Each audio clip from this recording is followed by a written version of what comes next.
Over the last 20 years, 96 million Americans have been affected with prediabetes, and nearly 80% of them don't know it. That's according to the CDC.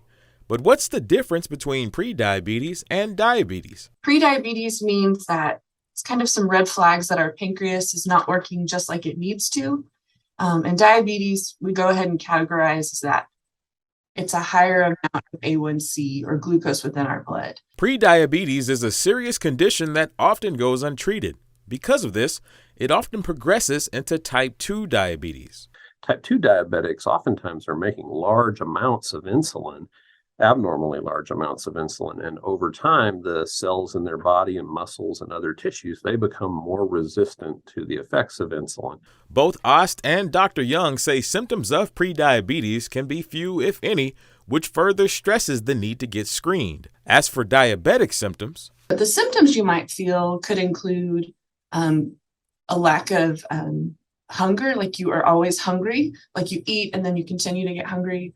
Or you could feel more fatigued, like you don't have energy.